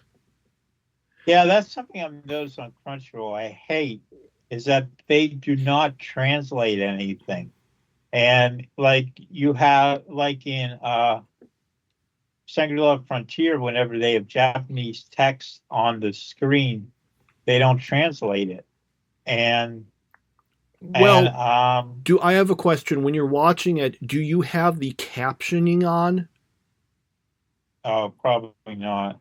Well, no. It's a little weird. So when you're watching something on Crunchyroll, like say Shangri-La Frontier, for a bunch of series, or at least in English, if you have the English audio on, when you go to the part where you can choose the audio, let me just pull up a video quick and check. Yeah, there's a part where you can choose subtitles /CC, and it'll usually offer three things. You can choose none, you can choose English, and you can choose English CC. Now, if you put the English CC, closed captioning, it'll put on it all the stuff they're saying. Like if you're closed captioning on a TV show. But it then doesn't translate the Japanese text. You have to choose the English one that just says English and not the English CC. And then it'll put all the translations for the Japanese text on screen for you, but it won't be displaying, what. But if you wanted it to be saying what the characters were saying, because, maybe you were having trouble hearing it or whatever, it won't be doing that. So you got to choose one or the other for some reason. But that's the thing in ReZero, because I was thinking, okay, I got the closed captioning on to make sure, because I was watching it, in a place where I wasn't guaranteed to be able to hear everything perfectly, so I wanted to check to turn that on. So maybe that's the reason the text isn't appearing. So I set it just to English, and nope, we're still not getting anything for her song, and it's just very confusing that we just don't get that while she's singing in Japanese. So, yeah. But for Shangri-La Frontier, if you click on the little sort of settings thing in the lower right-hand corner of the video, and then you make sure you have English, not English CC, just English selected, then that should display a translation for all the Japanese text that appears, at least in Shangri-La Frontier. Okay, yeah. Okay, I'll make sure to do that. Mm-hmm. Okay, so, but yeah, that's my question, where the character's just singing in Japanese. And I'm like, okay, they don't dub, places usually don't dub the songs much anymore. Fine, I get that. Maybe the voice actor you picked isn't necessarily a great singer, although, of course, that's her identity for Liliana. You should pick someone who's a singer anyway. But maybe it's just because it's more annoying to, translate a song, because you can't just do it by sense. You have to find a way that have to try to match the rhythm, and you have to make this stuff rhyme and all that stuff. That's fine, but just put subtitles on it, because it's like that if you watch it in the Japanese, if I remember correctly, but you watch it in English, you don't get them for some reason. Yeah. So I guess it's a kind of a minor thing because it doesn't do that much of her singing, but it is just kind of a little annoying when we have that and we don't get the subtitles at all.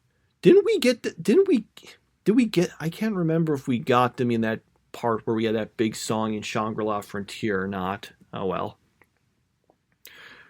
So yeah, that's basically my thoughts on that episode of ReZero. We had half of it was really good and half of it was just kind of okay. Yeah. Okay, anything else? No. All right. Really. Well, that covers all those series we were watching. I guess we can give our favored Toonami and non-Toonami series votes. Yeah, I probably gave them away, but here they are. Blue Exorcist for Toonami, ReZero for non-Toonami, and the best girl of the week is Priscilla. Oh, I was actually thinking you were going to say Yu Yu Hakusho because of the way you were talking it up before. It almost won, but Okay. I watched. Actually, yeah, I was thinking of putting Yu Yu Hakusho in, but I liked the Priscilla battle so much I had to give it to ReZero. Okay. So, yeah. Well, I will also pick Blue Exorcist, and I will choose Yu Yu Hakusho because while I like the stuff with Priscilla, the Liliana stuff brought it down enough. So that's my thoughts on those. Okay. Any more anime things to discuss? Well, still watching, and we are in the point of the Bounce arc where the Bounce invade the Soul Society, which is pretty interesting. But yeah, there's the same problems that Bleach has. Everyone has to have one-on-one battles. And even though it would make so much more sense. In fact, there's actually a scene where Renji says, it would make a lot more sense for us to fight together, but I feel like I'm being soft, so I'm just going to fight on my own. And it was like it sounded as if he was about to say, there's a rule in this series that you have to fight one-on-one. So that's what I'm going to do. So anyway, yeah, I'm in there. I know Kenpachi Zaraki, that is, gets a fight coming up here pretty soon. And Kenpachi Zaraki's fights are always the best. I don't know if you got to the one in 1,000-Year Blood War yet, but that was possibly my favorite fight I've ever seen in Bleach, was that Kenpachi Zaraki versus Gremmy fight. I have not quite gotten to that yet. I just finished with the one with I was just watching. I can't remember what was the name of the wolf guy. Komamura, was that it? Yeah. Yeah. Oh wow. Okay. It was the one between him and Bombietta. I just finished with that one. So I think Gremmy comes a few episodes later. I remember thinking the fight was really stupid when I read it in the manga, but maybe if the anime plays things a little differently, it could work. So. Yeah, that was actually something else I was going to mention. Yeah, I've been kind of going through 1,000-Year Blood War in Bleach still. I find it a little weird that the bad guy, they always say his name Yuhabaha, but the way it's spelled, even like the English, like why is like makes it look like it should be like Yahwak, and I'm just right. Now Yuhabaha, that's how it's written in Japanese, but that's the sounds it makes. But the thing about Japanese, a lot of times it will be written one way, but that's not the way it should be said in English, because Japanese can't do a bunch of the sounds quite right. So, it just approximates it. Like, you say black clover, you don't say buraku kuroba, for example. But with that, it's just so different. Like, they keep saying yuhabaha, and I'm looking at this, but this shouldn't this be pronounced like Yahawak or Yahawatch or something? Is it just too hard to pronounce? Because Yahawak like sounds like you're like, coughing up something. Yahawak, basically.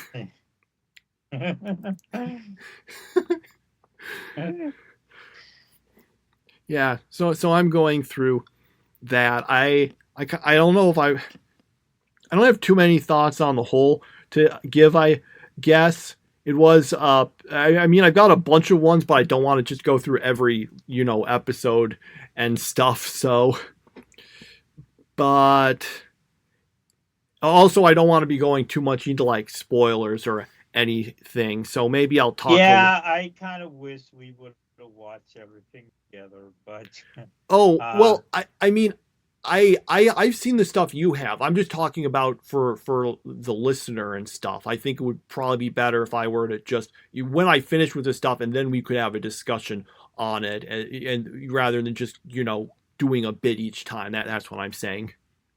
Okay. So yeah, I think I'll probably be maybe I'll be done with the second part of the 1,000-Year Blood War by next week. I don't know, and then maybe I'll get on to the third one. So yeah, we'll see. I haven't started the third one yet. So. Okay. Yeah.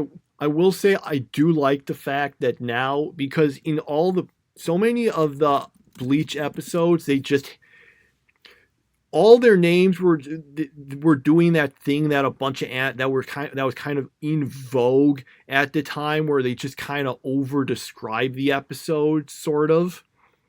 Like what? Let's see. You're on the.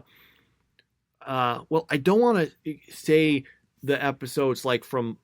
I was going to think about saying stuff from Bount, but that was that's filler. So let me just grab what were the names of some of the ones after that. So we have episodes like, Shock, the true identities of the fathers, or Reunion, Ichigo and Rukia and Shinigami, or Mission, the Shinigami have come, or Soul Reaper as they say it in English, and then which just don't have the baffling like phrasing of the manga chapter titles that they actually used in the 1,000-Year Blood War arc. So yes, we get the full beauty of names like March of the Star-Crossed, or Wrath as a Lightning, or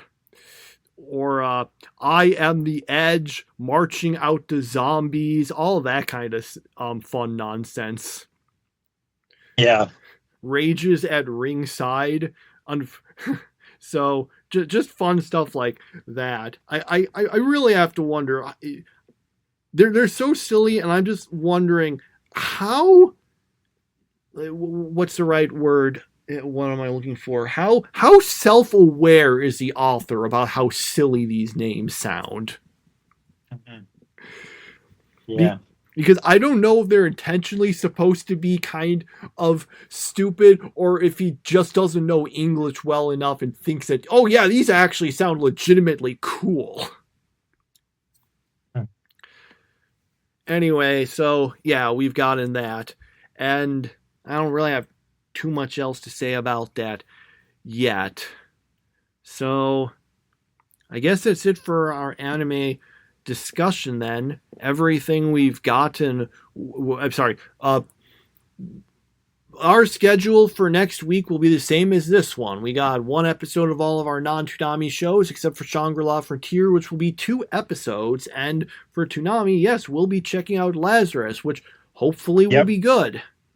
And failing being good, maybe it would at least be entertainingly bad.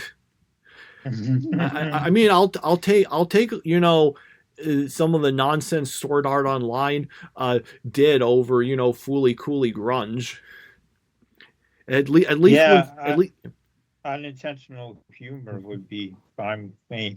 At least when the certain parts of Sword Art Online, because Sword Art Online, some parts are actually good. Yes, there are good parts of it, but then there are parts that are just so bafflingly silly that they're still kind of fun. But then you get like some parts that are just plain really boring and bad. So we want at least the bafflingly bad part, but not the boring bad parts of it.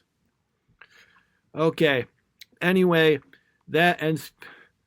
And that's it for our anime discussion. I guess if there's anything non-anime to discuss, did you have anything you wanted to say about the new episode of The Amazing Race?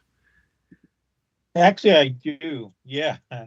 It's that I will not be watching the rest of the season because I'm just so bored with it. Everything is so predictable. Like it was ridiculous last night. I was predicting everything that was going to happen at every commercial break, and every single time I was exactly right. And I'm just like, okay, this isn't fun anymore. This is just boring. So yeah, I'm finished with The Amazing Race. So I'll just be watching Survivor. And I assume it doesn't help that it's an hour and a half and comes right after Survivor, which you watch, which is also an hour and a half. Right. Yeah. Yeah. I am not big on the length and size of it. It's one of those things where theoretically you can say, oh well, I don't know if that's a tricky thing. I can't guarantee that. I think the reason it's less interesting is the fact it's an hour and a half rather than an hour, or if maybe the editing and stuff just isn't as good. But it seems to me like the series got weaker when they switched to the hour and a half. So I think that probably has a part to do with it, and that the series would be better paced if it was just if it went back to just being an hour. Maybe, some for special episodes, maybe you could make it longer, but each leg just being half an hour, I think is an improvement. And one thing that's kind of been bothering me a little, I know this was a change that you liked, because basically I'm talking about how there's never any non-elimination legs, and I remember you complaining about there being non-elimination legs, but I kind of liked it because it introduced a little more uncertainty, because you don't know necessarily that the person in last place is actually out of the race and is going home. It gives a little more suspense, because you might think, oh, well, is this a non-elimination leg? Is this the one where they survive? Whereas without that, you already know, yeah, they're just gone. They're as soon as as is in some cases, and you already know, yep, they're gone. Might as well just move on. So that was that I kind of wish they would have a few of those again, just to try to kind of keep up the question a little, so that there's a little more interesting one in paying attention to them, when now it's just like, yep, they're in last place. Well, okay, let's just quit. No, it doesn't matter anymore. Ooh, okay. Also, one other thing, they spent way too much time on the choosing of the detour. That just went on for so long. Just because, for anyone, if you haven't been paying attention, what was happening here was that they had like the voted on double detour. A detour basically means that to make the people get detoured have to do an additional task, which is obviously going to take longer and be of great detriment to them. So all the teams basically voted on who they thought would get who they thought should get the detour, and the teams with the most votes would get it. Now that's, I mean, I'm not huge on the detour, but this at least makes some sense as a setup. It makes it so that since two people do it, there's at least a bit of suspense. It's not like, oh, well, this person got detoured, they're out. It's okay, these two teams got detoured, now maybe they're fighting it out for last place. And the fact is actually this sort of voting thing means it's not just, hey, I got here first, I get to screw someone over, as it was in previous ones. But it just spent so much time on it, and they were all talking about it. Just like, just give the vote, say who got it, and move on. Yeah. Yeah, I can't agree more. Yeah. And it made it obvious that, okay, it's going to be one of these two teams. And that made the rest of the episode irrelevant, because nothing anyone else did meant anything. It all came down to those two teams and figure out who would finish in last. Mm-hmm. And you're basically watching all these other teams do it, and it's just like, why am I even watching? You know, I mean, they're not going to get eliminated, so why should I waste my time paying attention to this? But then it became obvious, because it was like the old people were like, we are going to do it, and the younger couple was like, oh, this is so difficult, and I don't know if we can do it. And that just gave it away to me. It's like, okay, we know exactly what's going to happen now.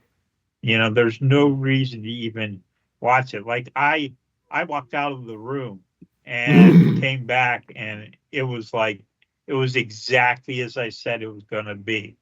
So, yeah, I'm done with Amazing Race. So, unfortunately, we won't have this talk next week, but okay. Yeah. Yeah, I wonder, I got a question. Have I been saying detour, or have I been saying U-turn? Because I'm talking about a U-turn. Have I been saying detour by accident this whole time? Yes, you have. Oh, okay. If I've been saying detour by accident, just clarify. A detour is when teams get to choose between one of two tasks to do. And they only have to do one normally. A U-turn means that you make another team have to do both of them, which slows them down. Anyway, I was just kind of wondering about because they used to not have the U-turn. That wasn't until later on. Originally, they had what was called the yield, which meant that you just forced someone to have to stand in one. They would have to just sit there for like a certain period of time. I think it was usually maybe 20 minutes or something. And I'm kind of wondering, because the series never really gives you exact times of when things are happening. Is the yield is it slower, or is it better to be yielded, or is the U-turn better? How much longer does doing the second detour usually take compared to the yields? Because it's been so long since I've seen it, but I feel like getting U-turned. From my memories, and this could be very wrong because the yield, they got rid of it quite a while ago and replaced it with the U-turn, but it feels to me like more frequently people would get yielded and survive than U-turned and survived. In practice, I think the U-turn is like more.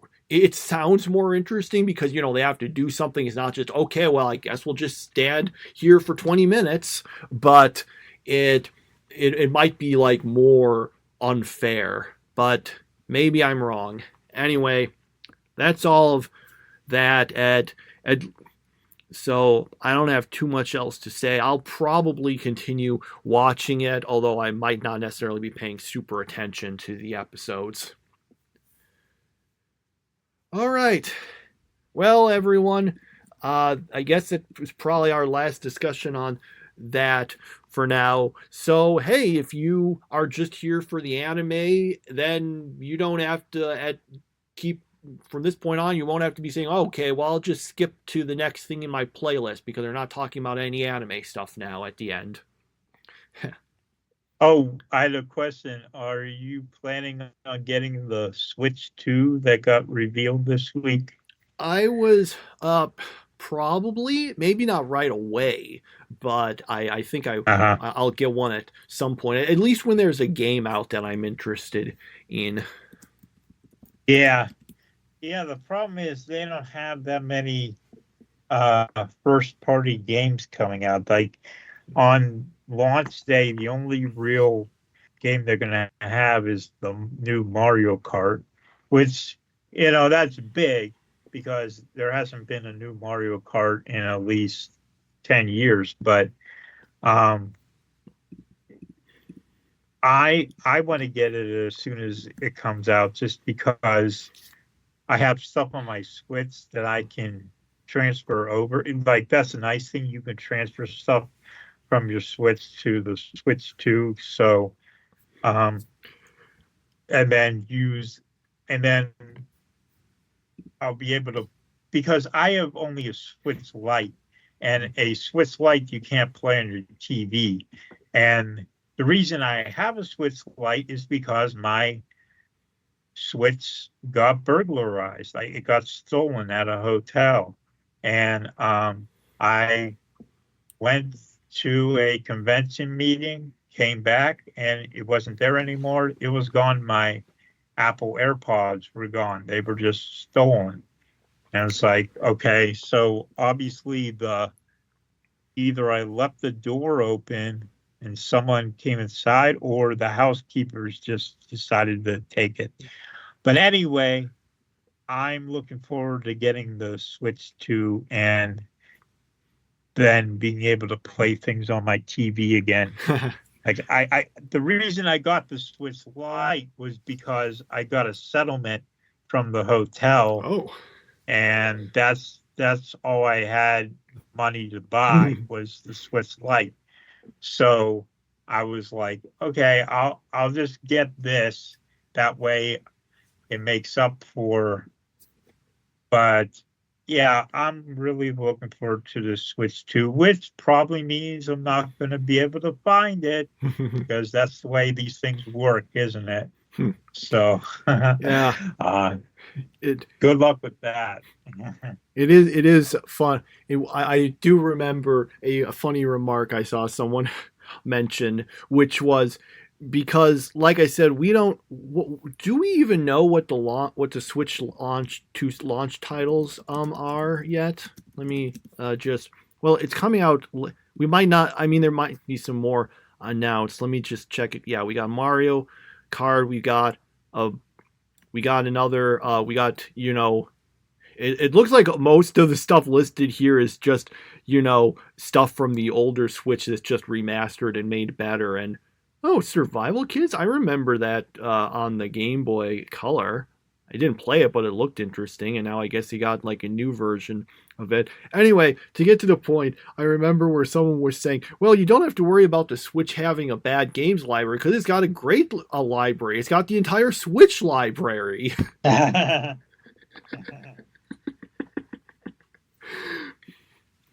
So yeah, I'm sure I'm going to get one at some point. I just don't know if I'll be getting it right away. And obviously, if it's hard to find one, then I'm going to be waiting a bit. But I'm sure I'm going to get one at some point. I just don't know exactly when.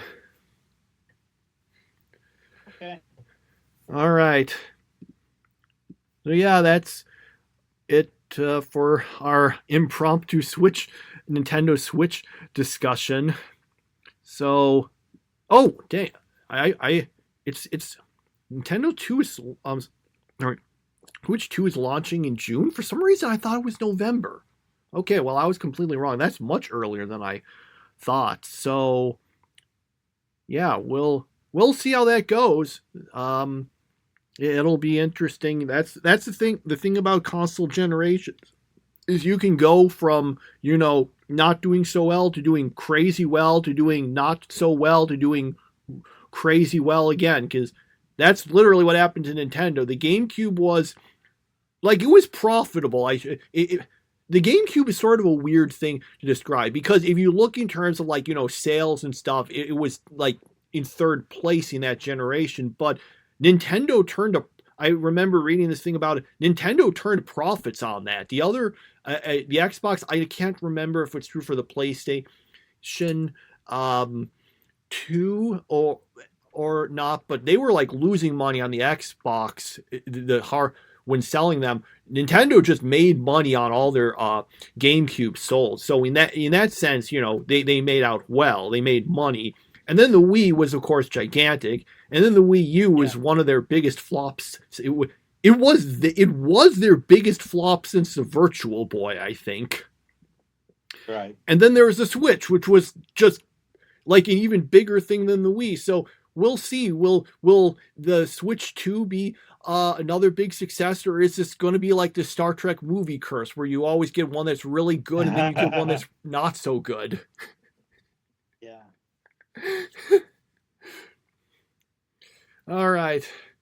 And by the way, I think I mentioned this before, but when people ask, well, wait a minute, if it's the even numbered ones that are good and the odd numbered ones that are bad, how does that work with Nemesis? The answer is simple. Insert Galaxy Quest between Insurrection and Nemesis, and it all works out. In case people don't know, Galaxy Quest was kind of this movie that was sort of a parody of Star Trek. It was pretty funny. I recommend it from what I remember. Anyway, I think that's everything. Is there anything else to impromptu talk about at the end here? Nope, that's pretty much about it. All right, then. Everyone, we'll see you next week. Bye.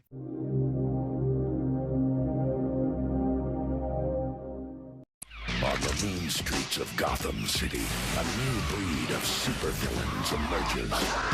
But deep in the shadows, old school justice awaits. I'm the Batman. The Caped Crusader returns in an all-new animated series. The Batman, premiering Saturday, April 2nd at 8:30. You won't even see it coming. Only Toonami. This is it.